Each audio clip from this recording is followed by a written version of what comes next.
हर हर महादेव दोस्तों। आई हो कि आप लोग अच्छे होंगे, महादेव आपका कल्याण करे। तो हम फिर से आ गए एक नया अध्याय लेकर महाशिव पुराण का विद्वेश्वर संहिता का। आपने पिछले एपिसोड में 19वां अध्याय देखा था, जिसमें आपने पार्थिव लिंग की इंपॉर्टेंस देखी थी। कलयुग में पार्थिव लिंग जो है कितना सर्वश्रेष्ठ है, उसकी महत्ता देखी थी। अब जो है हम बढ़ चुके हैं 20वें अध्याय की ओर, और इस 20वें अध्याय में क्या है वो हम देखने जा रहे हैं। तो पाठ शुरू करें उससे पहले प्लीज चैनल को सब्सक्राइब कीजिए और प्लीज श्रवण कीजिए हर अध्याय का, क्योंकि महाशिव पुराण श्रावण महीने में बहुत ही उपयोग और फलदायी होता है। तो जरूर जरूर पाठ करें और अपनी भावनाएं कमेंट में लिखना ना भूलें। ठीक है, तो चलिए बिना देरी किए शुरू करते हैं। और हाँ, ये थोड़ा सा लंबा अध्याय हो जाएगा तो बोर मत होइएगा क्योंकि पेशेंसली इसे सुनिएगा जरूर। ठीक है, तो चलिए शुरू करते हैं। महाशिव पुराण विद्वेश्वर संहिता का 20वां अध्याय कहता है, पार्थिव शिवलिंग के निर्माण की रीति तथा वेद मंत्रों द्वारा उसके पूजन की विस्तृत एवं संक्षिप्त विधि का वर्णन।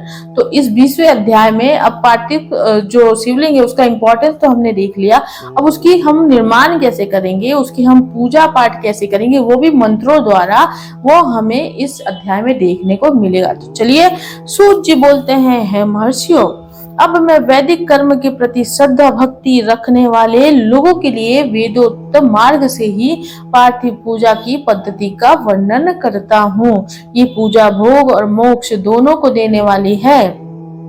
अनेक सूत्रों में बताई हुई विधि के अनुसार स्नान और संध्योपासना करके पहले ब्रह्म यज्ञ करें, तत्पश्चात देवता और ऋषियों, सनकादिक मनुष्य और पुत्रों का तर्पण करे। मनुष्यों को चाहिए कि वह अपनी रुचि के अनुसार संपूर्ण नित्य कर्म को पूर्ण करके शिव स्मरण पूर्वक भस्म तथा रुद्राक्ष धारण करे। तत्पश्चात संपूर्ण मनोवांछित फल की सिद्धि के लिए ऊंची भक्ति भावना के साथ उत्तम पार्थिव लिंग की वेदोक्त विधि से भली भांति पूजा करे। नदी या तालाब के किनारे, पर्वत पर, वन में, शिवालय में अथवा और किसी पवित्र स्थान में पार्थिव पूजा करने का विधान है। हे ब्राह्मणों, शुद्ध स्थान से निकाली हुई मिट्टी को यत्न पूर्वक लाकर बड़ी सावधानी से 7 शिवलिंग का निर्माण करें। ब्राह्मण के लिए श्वेत, क्षत्रिय के लिए लाल, वैश्य के लिए पीली और शूद्र के लिए काली मिट्टी से शिवलिंग बनाने का विधान है, अथवा जहाँ जो मिट्टी मिल जाए उसी से शिवलिंग बनाए। शिवलिंग बनाने के लिए प्रयत्न पूर्वक मिट्टी का संग्रह करके उस शुभ मूर्तिका को अत्यंत शुद्ध स्थान में रखें। फिर उसकी शुद्धि करके जल से सान कर पिंड बना ले और वेदोक्त मार्ग से धीरे धीरे सुंदर पार्थिव लिंग की रचना करे। तत्पश्चात भोग और मोक्ष रूप फल की प्राप्ति के लिए भक्ति पूर्वक उसका पूजन करे। उस पार्थिव लिंग के पूजन की जो विधि है उसे मैं विधान पूर्वक बता रहा हूँ, आप लोग सुनिए। ओम नमः शिवाय इस मंत्र का उच्चारण करते हुए समस्त पूजन सामग्री का प्रोक्षण करें, उस पर जल छिड़के। इसके बाद भूर्सी इत्यादि मंत्र से क्षेत्र सिद्धि करें। फिर आपो असमान इस मंत्र से जल का संस्कार करें। इसके बाद नमस्ते रुद्र इस मंत्र से स्फटिका बंद यानी स्फटिक शिला का घेरा बनाने की बात कही गई है। उसके बाद नमः संभवाय इस मंत्र से क्षेत्र शुद्धि और पंचामृत से प्रोक्षण करें। तत्पश्चात शिव भक्त पुरुष नमः पूर्वक नीलग्रीवाय मंत्र से शिवलिंग की उत्तम प्रतिष्ठा करे। इसके बाद वैदिक रीति से पूजन कर्म करने वाला उपासक भक्ति पूर्वक एतेते रुद्राव इस मंत्र से रमणीय आसन दे। मानोह महांतम इस मंत्र से आवाहन करे, या तो रुद्र इस मंत्र से भगवान शिव को आसन पर समासीन करे, या मीशो इस मंत्र से शिव के अंगों में न्यास करे। अध्यवोचत इस मंत्र से प्रेम पूर्वक अधिवासन करे। असोयस्त्रामोह इस मंत्र से शिवलिंग में इष्ट देवता शिव का न्यास करे। असोयोस्वस्प्रति इस मंत्र से उपस्पर्ण देवता के समीप गमन करे। इसके बाद नमस्त नीलग्रीवाय इस मंत्र से इष्ट देव को पाद समर्पित करे। रुद्र गायत्री से अर्घ दे। त्र्यंबक मंत्र से आचमन कराएं। पय पृथ्वीयाम इस मंत्र से दूध स्नान करे, दगी कार्णव इस मंत्र से दही स्नान कराए, घृत घृत पावा इस मंत्र से घृत स्नान कराए, मधु वाता मधु नत मधु मानो इन 3 ऋचाओं से मधु स्नान और संकरा स्नान कराए। इन दूध आदि 5 वस्तु की पंचामृत कहते हैं अथवा पाद समर्पण के लिए कहे गए नमुस्त नीलग्रीवाय इत्यादि मंत्र द्वारा पंचामृत से स्नान कराए। तदंतर मां नस्तो के इस मंत्र से प्रेम पूर्वक भगवान शिव को कटिबंध कर घनी अर्पित करें। नमो घिसनवे इस मंत्र का उच्चारण करके आराध्य देवता को उत्तरीय धारण कराएं।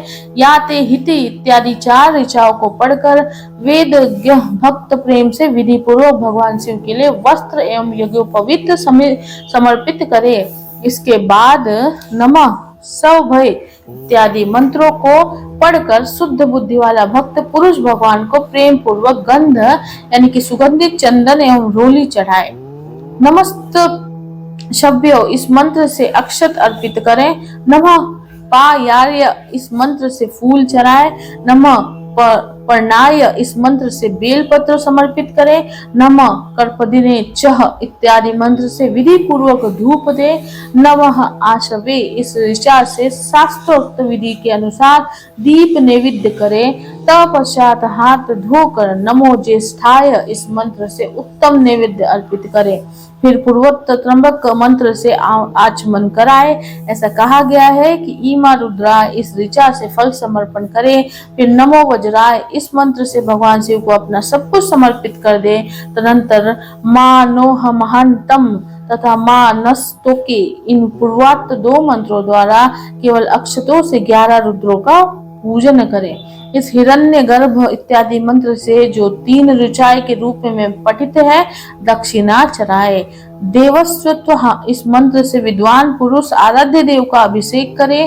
दीप के लिए बताए हुए नमः आसवे इत्यादि मंत्र से भगवान शिव की निराजना आरती करे।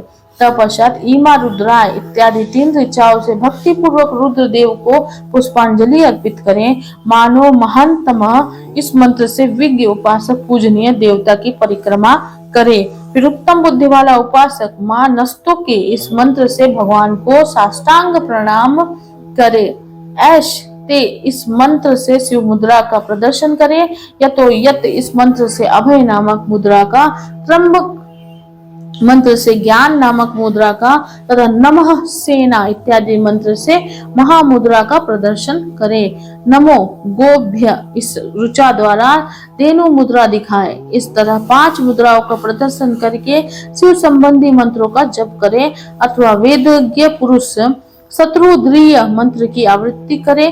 तत्पश्चात वेदज्ञ पुरुष पंचांग पाठ करे।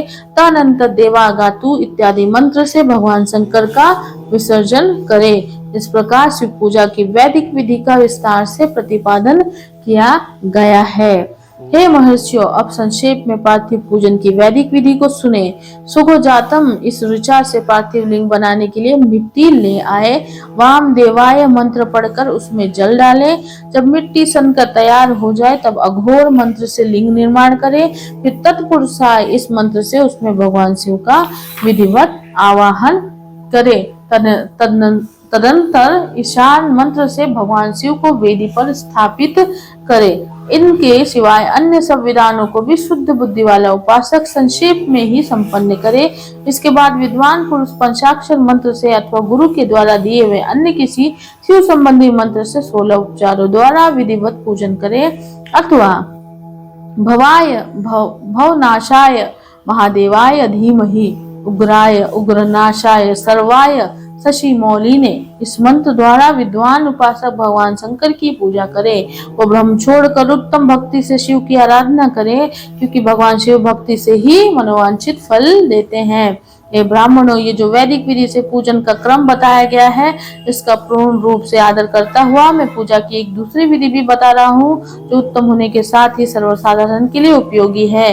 मुनिवर, पार्थिव लिंग की पूजा भगवान शिव के नामों से बताई गई है। वो पूजा संपूर्ण अभिष्टों को देने वाली है। मैं उसे बताता हूँ, सुने। हर महेश्वर, शंभु, शूल प्राणी, पिनकाधक, शिव, पशुपति और महादेव, ये क्रमशः शिव के 8 नाम कहे गए हैं। इनमें से प्रथम नाम के द्वारा अर्थात ओम हराय नमः का उच्चारण करके पार्थिव लिंग बनाने के लिए मिट्टी लाएं।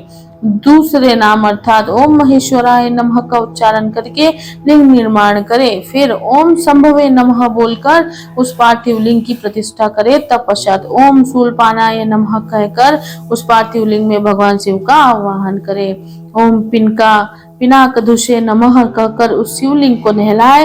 ओम शिवाय नमः बोलकर उसकी पूजा करें। फिर ओम पशुपते नमः कहकर क्षमा प्रार्थना करें और अंत में ओम महादेवाय नमः कहकर आराध्य देव का विसर्जन कर दे। इस प्रकार प्रत्येक नाम की आदि में ओमकार और अंत में चतुर्थी विभक्ति के साथ नमः पद लगाकर बड़े आनंद और भक्ति भाव से पूजन संबंधी सारे कार्य करने चाहिए। मंत्र से अगन्यास और करन्यास की विधि भली भांति संपन्न करके नीचे लिखे अनुसार ध्यान करें। कैलाश पर्वत पर एक सुंदर सिंहासन के मध्य भाग में विराजमान सनत आदि भक्तों से पूजित, भक्तों के दुख रूप दवान लोको नष्ट कर देने वाले अप्रमेय उमा के साथ समासीन तथा विश्व के भूषण स्वरूप भगवान शिव का चिंतन करना चाहिए।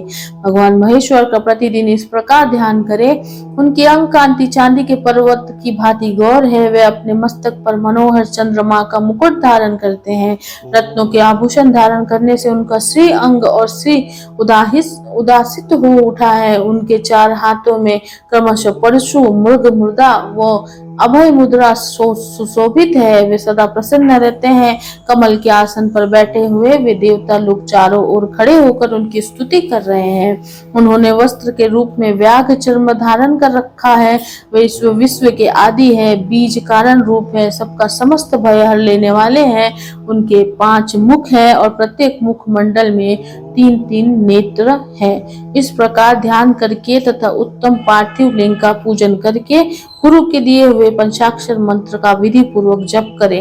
हे विद्वान पुरुष को चाहिए कि वह देवेश्वर शिव को प्रणाम करते हुए नाना प्रकार की स्तुतियों द्वारा उनका स्तवन करे तथा सतरुद्रीय यह जो 16वें अध्याय के मंत्रों का पाठ करें। तत्पश्चात अंजलि में अक्षत और फूल लेकर उत्तम भक्ति भाव से निम्नांकित मंत्रों को पढ़ते हुए प्रेम और प्रसन्नता के साथ भगवान शंकर के इस प्रकार प्रार्थना करें। सबको सुख देने वाले हे कृपा निधान, हे भूतनाथ, हे शिव, मैं आपका हूँ। आपके गुणों में ही मेरे प्राण बसते हैं अथवा आपके गुण ही मेरे प्राण, मेरे जीवन सर्वस्व है। मेरा चित्त सदा आपके ही चिंतन में लगा हुआ है। ये जानकर मुझ पर प्रसन्न होइए। कृपा कीजिए हे शंकर, मैंने अनजाने में अथवा जानबूझकर यदि कभी आपका जप और पूजन आदि किया हो तो आपकी कृपा से वो सफल हो जाए। हे गौरीनाथ, मैं इस समय महान पापी हूँ और आप सदा से ही परम महान पतित पावन है। इस बात का विचार करके आप जैसा चाहे वैसा करें। हे महादेव, हे सदाशिव, वेदों, पुराणों, नाना प्रकार के शास्त्र सिद्धांतों और विभिन्न महर्षियों ने भी अब तक आपको पूर्ण रूप से नहीं जाना है, तो फिर मैं कैसे जान सकता हूँ। हे महेश्वर, मैं जैसा हूँ वैसा ही उसी रूप में संपूर्ण भाव से आपका हूँ, आपके आश्रित हूँ, इसीलिए आपसे रक्षा पाने के योग्य हूँ। हे परमेश्वर, आप मुझ पर प्रसन्न होइए। हे मुने, इस प्रकार प्रार्थना करके हाथ में लिए हुए अक्षत और पुष्प को भगवान शिव के ऊपर चढ़ाकर उन शंभु देव को भक्ति भाव से विधि पूर्वक साष्टांग प्रणाम करें। तदनंतर शुद्ध बुद्धि वाला उपासक शास्त्रोक्त विधि से इष्ट देव की परिक्रमा करे। फिर श्रद्धा पूर्वक स्तुतियों द्वारा देवेश्वर शिव की स्तुति करे। इसके बाद गला बजाकर गले से अव्यक्त शब्द का उच्चारण करके पवित्र एवं विनित चित्त वाला साधक भगवान को प्रणाम करे। फिर आदर पूर्वक विज्ञप्ति करे और उसके बाद विसर्जन करें। हे मुनिवरों, इस प्रकार विधि पूर्वक पार्थिव पूजा बताई गई, जो भोग और मोक्ष देने वाली तथा भगवान शिव के प्रति भक्ति भाव को बढ़ाने वाली है। जो मनुष्य इस अध्याय का शुद्ध चित्त से पाठ अथवा श्रवण करता है, वो सभी पापों से मुक्त होकर सभी कामनाओं को प्राप्त करता है। ये उत्तम तथा दीर्घायुष, आरोग्य, यश, स्वर्ग, पुत्र, पौत्र आदि सभी सुखों को प्रदान करने वाली है।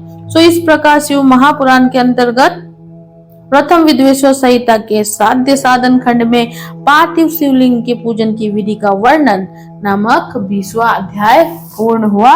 हर हर महादेव। सो आपने 20वें अध्याय में देखा कि पार्थिव शिवलिंग का निर्माण कैसे किया जाए और किन मंत्रों के उपचारों द्वारा उनको उपचार दिया जाए। ये जो 16 उपचार होते हैं इसमें पूजा पाठ मनन चिंतन सब कुछ आता है। तो इससे जो पार्थिव शिवलिंग है वो कितना सर्वश्रेष्ठ है उसका इम्पोर्टेंस दिखाई देता है। और इस अध्याय में शायद आपने सुना हो, तो आपने अगर ध्यान से सुना हो तो इसमें महादेव का वर्णन बहुत ही सुंदर तरीके से किया हुआ है। और ये सिर्फ वर्णन नहीं है कि महादेव साक्षात वैसे दिखते हैं, तो जो गौर अंग उनके हैं, जो 5 मुंड उनके हैं और जो 5 ललाट पे उनके त्रिनेत्र है, ये बहुत ही सुंदर वर्णन महादेव का किया गया है। तो कैसे हम पार्थिव शिवलिंग के निर्माण कर सकते हैं, उसकी पूजा अर्चना कर सकते हैं, खासकर श्रावण में, ये आपने इस अध्याय में देखा। तो आई होप कि आपको ये अध्याय जरूर पसंद आया होगा। तो इसको श्रवण जरूर कीजिएगा और ऐसे ही सारे अध्याय श्रवण करिएगा, चिंतन मनन श्रवण कीजिएगा और महादेव की भक्ति में लीन रहिएगा। आपके सारे पापों का अंत होगा, आपको मोक्ष की प्राप्ति होगी। आजकल तो बहुत जरूरी है इस कलयुग में अध्यात्म की ओर जाना, मोक्ष की ओर जाना बहुत जरूरी है। और जिसे ये मोह माया के चक्कर से छूटकर जिसने ये सब कुछ समझ लिया उसी की नैया होनी है पार, क्योंकि ये है कलयुग यार। ठीक है, तो चलिए मिलते हैं अगले अध्याय में, अगले एपिसोड में एक नया अध्याय लेकर। तब तक महादेव की भक्ति में लगे रहिए और महादेव की शरण में रहिए। हर हर महादेव। अपना बहुत बहुत ख्याल रखिए।